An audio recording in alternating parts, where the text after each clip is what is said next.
मेडिस्टैंड अपनी बीमारी को समझिए।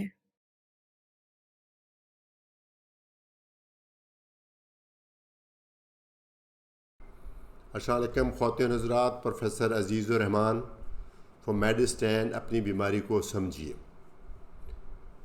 आज मैं बात करने जा रहा हूँ मैदे के अल्सर के बारे में। अगरचे ये एक कॉमन बीमारी है और अल्सर से मुराद तो एक्चुअली ये होता है कि मैदे के अंदर एक बाकायदा ज़ख़म बन जाए। तो या मैदे में या मैदे के बाद जो खुराकी नाली है जिसको ड्यूडेनम बोलते हैं, या उसमें ज़ख़म बन जाए तो उसको अल्सर कहते हैं। लेकिन कई इससे मिलती जुलती बीमारियां हैं जिनको हम अल्सर ही की कैटेगरी में डालते हैं, चूँकि अलामात एक जैसी ही हैं। वो क्या है, मसलन एक सिंपल तज़ाबियत, एसिडिटी कह लें, या गैस्ट्राइटिस जिसमें मैदे की सोजश हो जाती है, या फिर गैस्ट्रिक इरोजन बोलते हैं, मैदा अंदर से छिल जाता है, ये आमतौर पे किसी गलत दवाई की वजह से होता है, या फिर अल्सर। ये तमाम चीज़ों को हम कलेक्टिवली एसिड पेप्टिक डिज़ीज़ कहते हैं। यानी एसिड पेप्टिक डिज़ीज़ में मैदे का अल्सर भी शामिल है और बाकी ये जो चीज़ें हैं ये भी शामिल हैं। इनकी अलामात क्या हैं? अलामात आम तौर पे मैदे को जलन होती है, हार्ट बर्न भी कहते हैं, यानी यहाँ भी जलन हो सकती है, लेकिन मोस्टली यहाँ पेट के ऊपर वाले हिस्से में जलन सी होती है, तज़ाबियत सी होती है, बाकायदा महसूस हो रहा है जैसे कोई चीज़ जल रही है, बर्निंग सी होती है।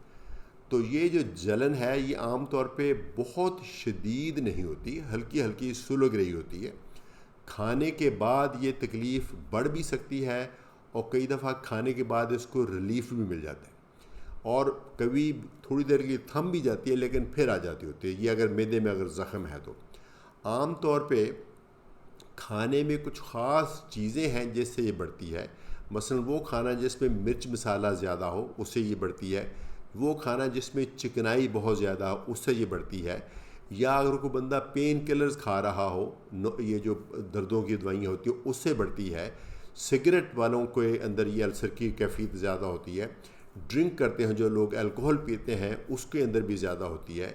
ये जो बेवरेजेज़ हैं, कार्बोनेटेड बेवरेजेज़ हैं, इसमें भी एसिडिटी है, शायद इससे भी थोड़ा सा फ़र्क पड़ जाता हो, लेकिन कई दफ़ा इसमें कोई इनमें से वजह नहीं होती। तो ऐसे में मैदे की तज़ाबियत की वजह एच पायलोरी होता है, जिसके लिए मैं एक सेपरेट वीडियो बना चुका हूँ।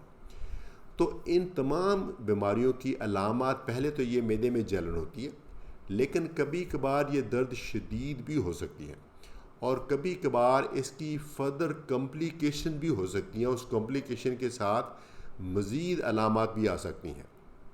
कॉम्प्लिकेशन क्या है?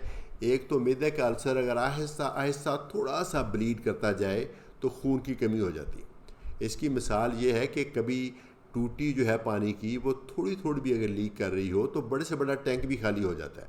तो बहुत से लोग ऐसे जिनका मैदे का अल्सर होता है उनको खून की कमी हो जाती है, तो वहाँ से हमें अंदाज़ा होता है कि खून ज़ाया हो रहा।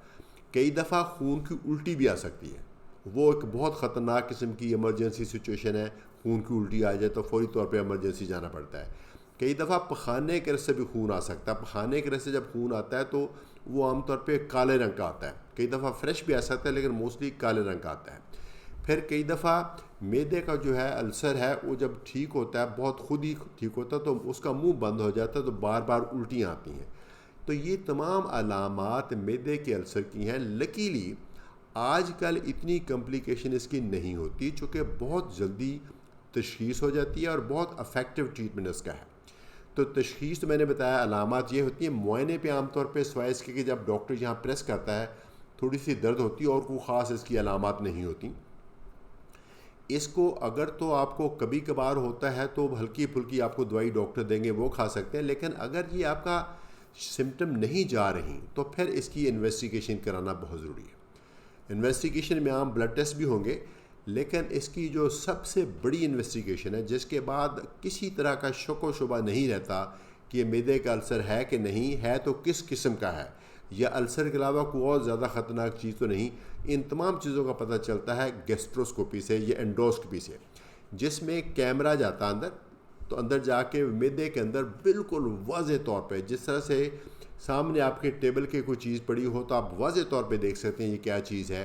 اس طریقے سے نظر آتا، بلکہ میں یہ کہوں گا اس سے بھی زیادہ واضح نظر آتا ہے، کیونکہ وہ بہت ہی ایک سوفسٹیکیٹڈ کیمرے کے ساتھ وہ میگنیفائڈ امیج ویل ایلومینیٹڈ اس میں ہوتا ہے، کیمرہ نظر آتا تو بڑی ایل سی ڈی پہ نظر آتا ہے، تو بہت ہی یقین کے ساتھ بتایا جا سکتا ہے کہ معدہ نارمل ہے یا اس میں تذابیط ہے یا گیسٹرائٹس ہے یا السر ہے، یا السر سے کوئی زیادہ خطرناک کوئی ٹیومر وغیرہ تو نہیں، یا پھر اگر ایچ پیلوری کی انفیکشن ہے تو وہ بھی پتہ چل جاتا ہے اینڈوسکوپی سے، چونکہ اینڈوسکوپی سے بایپسی بھی لے سکتے ہیں۔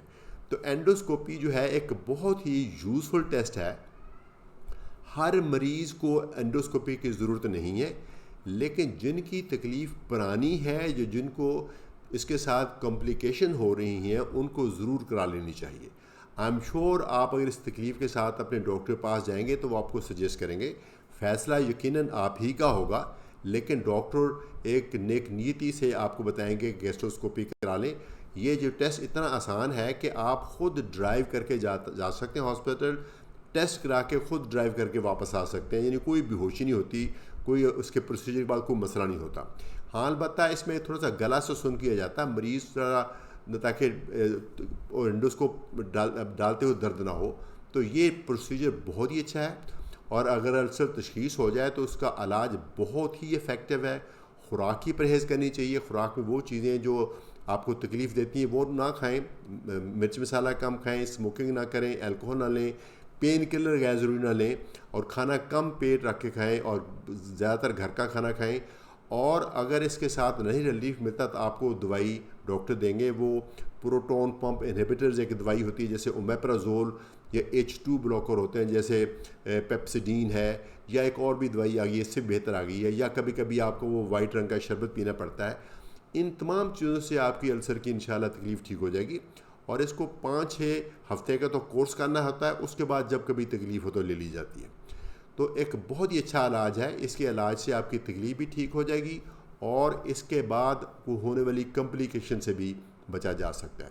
تو اگر آپ کو السر کی تکلیف ہے تو آپ دوائیوں سے نہیں ٹھیک ہو رہی تو آپ پلیز گیسٹروسکوپی یا اینڈوسکوپی کا ضرور سوچیں، اور اگر آپ کا ڈاکٹر مشورہ دیتا ہے تو ضرور کرائیں، تاکہ اس سے مکمل طور پہ پتہ چل جائے گا کہ آپ کو السر ہے کہ نہیں ہے، یا السر کے علاوہ کوئی فردر اس کی کمپلیکیشن تو نہیں ہوئی، مثلاً کوئی کینسر وینسر یا کوئی ٹیومر تو نہیں ہو گیا۔ اس کے علاوہ کئی دفعہ جب کسی کو بلیڈنگ ہو رہی ہوتی ہے تو اس میں اینڈوسکوپی کے ساتھ تشخیص کے علاوہ اس کو بلیڈنگ روکنے کا بھی ایک پروسیجر کیا جاتا ہے، تو وہ اس کی ایک اضافی یعنی فائدہ ہو جاتا ہے۔ تو یہ اس کے ساتھ میں اس ویڈیو کو کنکلوڈ کروں گا کہ السر ایک کامن بیماری ہے، کسی کو بھی ہو سکتی ہے، اس سے بچنے کے لیے اپنی خوراک کو سمپل کریں، اور اگر علامات ہیں تو ڈاکٹر سے مشورہ کریں، دوائی کھائیں۔ اگر علامات نہیں جا رہی یا اس کی آپ کو کمپلیکیشن ہے تو ڈاکٹر کے مشورے سے آپ اینڈوسکوپی کرائیں، تاکہ واضح طور پہ پتہ چل سکے کہ معدے میں کیا ایشو ہے۔ اگر واضح تشخیص ہوگی تو ایک ڈیفینیٹو ٹریٹمنٹ ہو جائے گی۔ تو اس کے ساتھ میں اجازت چاہوں گا، پروفیسر عزیز الرحمان فرام میڈ اسٹینڈ، اپنی بیماری کو سمجھیے۔